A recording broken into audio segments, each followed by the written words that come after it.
So hi guys, ఈ 2026లో నా first recommendation video అది. ఫెస్టివల్ హడావుడి వల్ల వీడియో చేయడానికి కుదరలేదు. ఎనీవేస్, థియేటర్లో ఆల్రెడీ మీరు సినిమాలు చూసేసి అలిసిపోయి ఉంటారు. అందుకే ఓటీటీలో ఇంట్లో కూర్చొని మీరు చూడాల్సిన బెస్ట్ సజెషన్స్తో వచ్చేసాను. ఇంకా లేట్ చేయకుండా వీడియోలోకి వెళ్ళిపోదాం. Let's get started. First one, Ayalaan. Finally Sivakarthikeyan గారు లీడ్ చేసిన ఏలియన్ ఫిలిం ఓటీటీకి వచ్చింది. 2024లో రిలీజ్ అయ్యి అప్పటి నుండి ఓటీటీ ఎప్పుడు రిలీజ్ అవుతుందని వెయిట్ చేసి 2025 కూడా వెళ్ళిపోయింది. మొత్తానికి ఎలా అయితేనే రీసెంట్గా ఆహా ఓటీటీలో తెలుగులో స్ట్రీమింగ్ వచ్చింది. రాగానే చూశాను. ఏం ఎక్స్పెక్ట్ చేయకుండా ఫ్యామిలీతో కలిసి హ్యాపీగా ఒకసారి చూసేసి దీన్ని.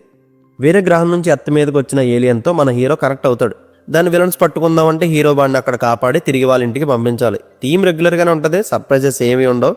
కానీ ఏలియన్తో యాక్షన్, చిన్న చిన్న హ్యూమర్స్, వాళ్ళకున్న లిమిటెడ్ బడ్జెట్లో ఇలాంటి ప్రాజెక్ట్ ఎత్తుకోవడం కొంచెం రిస్కే. విజువల్ క్వాలిటీ నచ్చింది నాకు. విఎఫ్ఎక్స్లో అక్కడక్కడ రిమార్క్స్ కనిపించాయి, బట్ పెద్దగా వేలితో చూపేటట్టయితే ఏం లేదు. నైస్ వర్క్ అని చెప్పాలి. తెలుగు సాంగ్స్ నచ్చలేదు, తెలుగు డబ్బింగ్ మాత్రం బాగుంది. థియేటర్లో దీన్ని మిస్ అయిన వాళ్ళు వెంటనే చూసేయండి. ఆహాలో స్ట్రీమ్ అవుతుంది, నో అడల్ట్ కంటెంట్. నెంబర్ 2, దండోరా. ఈ సినిమా ఎండకట్టు పడే వరకు అసలు ఈ టైటిల్ ఎందుకు పెట్టారా అనే డౌట్ కొడతానే ఉంది. కానీ ఆ కంక్లూషన్ చూసిన తర్వాత ఏం ఆలోచించి పెట్టారా, పర్ఫెక్ట్ యాప్ట్ అనిపించింది. కులం అనేది మనిషిని ఎంత పీక్ పొజిషన్గా తీసుకెళ్తుందో, దానివల్ల జరిగిన ఒక ఇన్సిడెంట్ శివాజీ జీవితాన్ని ఎలా మార్చిందో, కులం కోసం బ్రతికే ఊర్లో అది ఏ విధంగా ఇంపాక్ట్ చేసిందనేది చాలా రియాలిటీగా ఈ కథలో చెప్తారు. ఈ మూవీ స్టార్టింగ్ సీన్లో ఒక డెడ్ బాడీని కాల్చడానికి తీసుకెళ్తుంటారు. ఆ సీన్ నిజంగా చాలా హిట్టింగ్ అనిపించింది. వామ్మో, ఇలా కూడా జరుగుతాయని భయం వేసింది. చాలా చాలా థాట్ ప్రొవోకింగ్ ఫిల్మ్ ఇది. డైలాగ్స్ టూ షార్ప్గా ఉంటాయి, ఎక్కడో తగులుతాయి. శివాజీ గారి క్యారెక్టర్ ఈ సినిమాని నడిపించేది. ఆయనతో పాటు బిందు మాధవ్ రోల్ నాకు బాగా నచ్చింది, అండ్ నందు రోల్ కూడా బాగుంటుంది. థియేటర్లో రిలీజ్ అయినప్పుడు మంచి పాజిటివ్ టాక్ వచ్చినా ఎవరు ఈ సినిమాని పట్టించుకోలేదు. ఓటీటీలో మాత్రం అస్సలు మిస్ అవ్వద్దు. ప్రజెంట్ ప్రైమ్లో స్ట్రీమ్ అవుతుంది, no adult content. Number 3, Ullozhukku. 2024లో రిలీజ్ అయిన మలయాళం మూవీ ఇది. ఇప్పుడు నెట్ఫ్లిక్స్లో స్ట్రీమింగ్ వచ్చింది. ఇద్దరు న్యాచురల్ పెర్ఫార్మర్స్ కలిసి వన్ ఫ్రేమ్లో నటిస్తే ఎవరిని చూడాలో అర్థం కాదు కదా. అలాంటి ఫ్రేమ్స్ ఇందులో చాలా ఉంటాయి.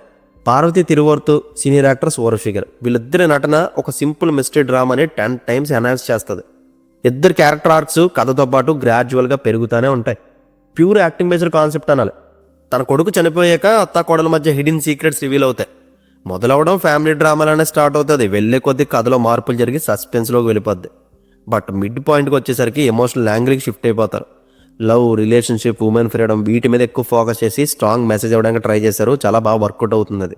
2 గంటలు ఒకే ఇంట్లో 2 క్యారెక్టర్స్ మధ్య జరిగే సిచ్యువేషన్స్ని బోర్ కొట్టకుండా తీసుకెళ్ళడం ప్యూర్ రైటింగ్ బ్రిలియన్స్.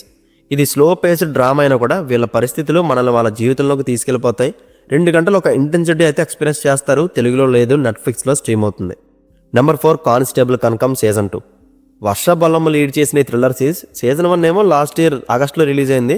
అందులో పేసింగ్ ఇష్యూస్ ఉన్నా కూడా బ్యాక్ డ్రాప్, స్టోరీ లైన్ కొంచెం కొత్తగా ఉండడం, క్లైమాక్స్ ఎండ్ చేసిన విధానం వర్కౌట్ అవడంతో సీజన్ 2 మీద ఇంట్రెస్ట్ వచ్చింది నాకు.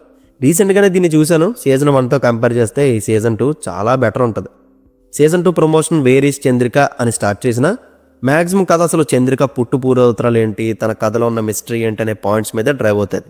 తన ఫ్రెండ్ కోసం ఇన్వెస్టిగేట్ చేసే ప్రాసెస్లో కానిస్టేబుల్ కనకంతో మనకు కూడా షాక్ ఇచ్చే ఆ డార్క్ ట్రూత్ ఏంటనేది ఇందులో 1 by 1 సీజన్ 1లో వదిలేసిన క్లూస్తో ప్రాపర్గా కనెక్ట్ చేసుకుంటూ వస్తారు.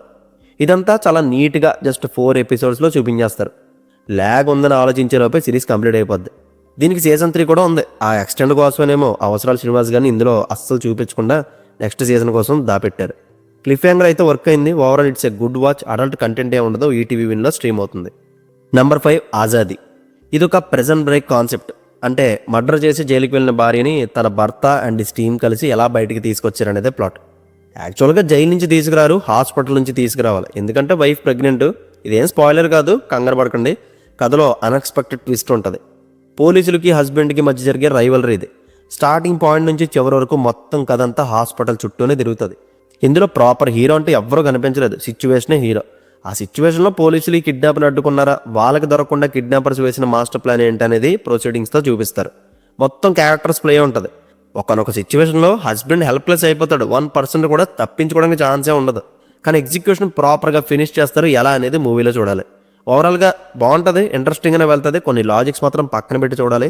అక్కడక్కడ సాగదీత కూడా అనిపించింది. బట్ ఓటీటీ కాబట్టి ఈజీగా ఒకసారి చూసేయచ్చు. నో అడల్ట్ కంటెంట్ ఆహాలో తెలుగులో స్ట్రీమ్ అవుతుంది. Number 6, Predator Badlands. ప్రెడేటర్ ఫ్రాంచైజీలో 7th ఇన్స్టాల్మెంట్ ఇది. మీరు 2022లో వచ్చిన ప్రే సినిమా కనుక చూసుంటే దాన్ని డైరెక్ట్ చేసిన డాన్ ట్రాచన్బర్గ్ ఈ మూవీని డైరెక్ట్ చేశారు. మధ్యలో ఈయన కిల్లర్ ఆఫ్ కిల్లర్స్ అనే యానిమేటెడ్ ఫిల్మ్ కూడా చేశారు, అది కూడా చాలా బాగుంటుంది. ఇంక ఈ మూవీ విషయానికి వస్తే తోపు సినిమా అయ్యా. యాక్షన్, అడ్వెంచర్, ఎంటర్టైన్మెంట్ మిక్స్ చేసి భలే తీసారులే. Unique characters, unique world building, అక్కడక్కడ చేసే యాక్షన్ సెటప్, వింతలు, విడ్డోరలు అన్నీ చాలా బాగుంటాయి. క్యారెక్టర్స్ మధ్య ఎమోషనల్ డెప్త్ కూడా ఉంటుంది. తన బ్రదర్ని సొంత ఫాదర్ చంపేస్తే అతని నుంచి తప్పించుకోవడానికి యంగ్ ప్రెడిటర్ డెక్ వేరే వరల్డ్లోకి వెళ్ళిపోతాడు. అక్కడ ఒక సింథటిక్ ఉమెన్ కలుస్తాడు. సర్వైవల్ అండ్ ఎగ్జిస్టెన్స్ కోసం వీళ్ళు చేసే జర్నీయే ఈ సినిమా కథ. దీన్ని నేను హెడ్ఫోన్స్లో పెట్టుకొని చూశాను. సౌండింగ్ చాలా వెరైటీగా ఉంటుంది. సాధ్యమైనంత వరకు బిగ్ స్క్రీన్లో హై రెజల్యూషన్లో చూడడానికి ట్రై చేయండి. ఐ ప్రామిస్ ఎక్స్పీరియన్స్ బాగుంటుంది. మిస్ అయ్యారంటే మాత్రం మీ బ్యాడ్ లక్. దీన్ని చూడాలంటే ప్రీవియస్ ఏం చూడనవసరం లేదు. ప్రజెంట్ అయితే అదర్ కంట్రీస్లో స్ట్రీమ్ అవుతుంది, కానీ మన దగ్గర డౌన్లోడ్ చేసుకునే ఆప్షన్ కూడా ఉంటుంది. ఎక్కడ డౌన్లోడ్ చేసుకోవాలో మీకు తెలుసు కాబట్టి నేను చెప్పక్కర్లేదు. అడల్ట్ కంటెంటే ఉండదు, తెలుగులో లేదు. Number 7 I for an eye part 2. యాక్చువల్గా ఇది 2022లో వచ్చిన ఐ ఫర్ ఎన్ ఐ అనే చైనీస్ ఫిల్మ్కి కంటిన్యూషన్ అంట. బట్ నేను అది చూడలేదు, స్ట్రైట్గా ఈ మూవీనే చూసా. నాకైతే స్టాండ్ అలోనే అనిపించింది, కానీ ఎటువంటి కనెక్షన్స్ ఉన్నట్టు కనిపించలేదు. ఫస్ట్ పార్ట్ అయితే ప్రజెంట్ యూట్యూబ్లో ఫ్రీగా స్ట్రీమ్ అవుతుంది విత్ సబ్టైటిల్స్తో. ఇంక ఈ మూవీ ప్రెమైజ్ వచ్చి ఒక చిన్న పాప ఫ్యామిలీని కొంతమంది గ్యాంగ్ చంపేస్తారు. వాళ్ళని కనిపెట్టి రివెంజ్ తీర్చుకోవడానికి ఈ పాప ఒక ప్రొఫెషనల్ మార్షల్ ఆర్ట్స్ వ్యక్తిని కలుస్తుంది. ఆమె రివెంజ్ని ఈ వ్యక్తి తన ఓన్ రివెంజ్గా అనుకొని ఎంత ఎక్స్టెంట్ వరకు వెళ్ళాడనేదే కథ. ఇందులో ఇంట్రెస్టింగ్ ఎలిమెంట్ ఏంటంటే ఆ వ్యక్తి ఒక బ్లైండ్ మ్యాన్. కళ్ళు కనిపించిన వ్యక్తి ఎలా ఫైట్ చేస్తాడు అనుకుని చాలా ఇంట్రెస్టింగ్గా చూసా. బట్ అది జస్ట్ ఎక్సైటింగ్ పాయింట్ తప్ప యాక్షన్ సీక్వెన్సెస్ అన్నీ కళ్ళు కనిపించేవాడు కంటే సూపర్గా చేస్తాడు. రాజాది గ్రేట్లో రవితేజ గారిలాగా ఇందులో కూడా అసలు లాజిక్స్ వెతకూడదు, జస్ట్ అతని ఫైటింగ్ స్కిన్ని అప్రిషియేట్ చేయాలంతే. యాక్షన్, కొరియోగ్రఫీ, టెక్నికల్ ఆస్పెక్ట్స్, పాప ఎమోషన్ ఇవన్నీ బాగా అనిపించాయి. 90 నిమిషాల రన్ టైంలో worth watch film. Present other కంట్రీస్లో స్ట్రీమింగ్ అవుతుంది, తెలుగులో కూడా ఉంది. ఇది కూడా యాజ్ యూజువల్ డౌన్లోడ్ చేసుకొని చూశాను. Number 8 his and hertz. ఈ సిరీస్ని చూడాలా వద్దా అని చాలా రోజులు హోల్డ్లో పెట్టేశాను. ఫీడ్బ్యాక్ ఏమో రకరకాలుగా వచ్చేది. సరే ఒక ఎపిసోడ్ స్టార్ట్ చేద్దాం, ఇంట్రెస్టింగ్గా ఉంటే మిగతా 5 కూడా చూసేద్దామని అనుకుని స్టార్ట్ చేశాను. వితిన్ ఫస్ట్ ఎపిసోడ్లోనే నాకు నచ్చేసింది. ఇంకా సింగిల్ సిట్టింగ్లో మొత్తం లేపేశా. ఖచ్చితంగా మీ టైం అయితే వేస్ట్ చేయదు, ఐ ప్రామిస్. ఒక మర్డర్ మిస్టరీని భార్యాభర్తలు ఇద్దరు వాళ్ళ ప్రొఫెషన్ వైజ్ ఇన్వెస్టిగేట్ చేస్తుంటారు. 3rd ఎపిసోడ్ వరకు సోసోగానే వెళ్తున్నట్టు అనిపించింది. బట్ 3rd ఎపిసోడ్ ఎండింగ్లో ఒక షాక్ ఇస్తాడు, అక్కడ నుంచి బాగా ఇంట్రెస్ట్ వచ్చింది. క్లైమాక్స్ అయితే మ్యాడ్, అంతే. ట్విస్ట్ అసలు ఎక్స్పెక్ట్ చేయరు మీరు. దీని స్టోరీ లైన్ ఇన్వెస్టిగేషన్ అయినా కథలో ఇంకా సబ్ప్లాట్స్ ఉంటాయి. ఎమోషన్ హైలైట్ అవుతుంది. క్యారెక్టర్స్ అన్ని గ్రే షేడ్లోనే ఉంటాయి. ఎవరు కిల్లర్ అనేది చివరి వరకు గెస్ కొట్టలేరు. పక్కా మిమ్మల్ని సాటిస్ఫై చేసే డ్రామా కమ్ థ్రిల్లర్ సిరీస్ ఇది. లక్ ఏంటంటే తెలుగులో కూడా ఉంది. Total 6 episodes with approximately 3.5 hours run టైంతో నెట్ఫ్లిక్స్లో స్ట్రీమ్ అవుతుంది. Watch it individual. Number 9 Mowgli. Akhanda 2 postpone వల్ల ఈ మూవీ December 12th రిలీజ్ అవ్వాల్సింది, December 13th వెళ్ళింది. కలర్ ఫోటో తర్వాత సందీప్ రాజా గారు చాలా టైం తీసుకొని చెక్కిన forest backdrop action love story ఇది. థియేటర్లో చూడలేదు నేను, ఓటీటీ వచ్చాకనే చూసా. పర్లేదు, ఓటీటీ కాబట్టి చూసేచ్చి దీన్ని. కానీ రన్ టైం ఎక్కువ, మరీ 2 hours 40 minutes అనవసరం. ఈ కథను సింపుల్గా ఒక 2 గంటల్లో చెప్పేచ్చు. ఫస్ట్ హాఫ్ అంతా హీరోయిన్తో love track with emotions, second half ఏమో యాక్షన్ అండ్ రివెంజ్లోకి షిఫ్ట్ అయిపోద్ది. సిమిలర్గా ఈ కథ తేజ గారి జయం మూవీని గుర్తు చేసింది. క్రూయల్ విలన్కి మంచోడైన హీరోకి మధ్య జరిగే ప్రేమ తాలూకు రైవలరీ. జయం ఫిలిం ఇన్స్పిరేషన్తో ఇప్పటి జెన్జీ కిడ్స్కి నచ్చేలా కొంచెం బడ్జెట్ యాడ్ చేసి తీసిన ఫీల్ అయితే వచ్చింది నాకు. యాంటగనిస్ట్గా బండి సరోజ్ కుమార్ గారి యాటిట్యూడ్తో కలిసిన యాక్టింగ్ పర్ఫార్మెన్స్ అటెన్షన్గా ఉంటుంది. సినిమాలోని ఇంట్రెస్టింగ్ క్యారెక్టరైజేషన్ అంటే ఆయనే.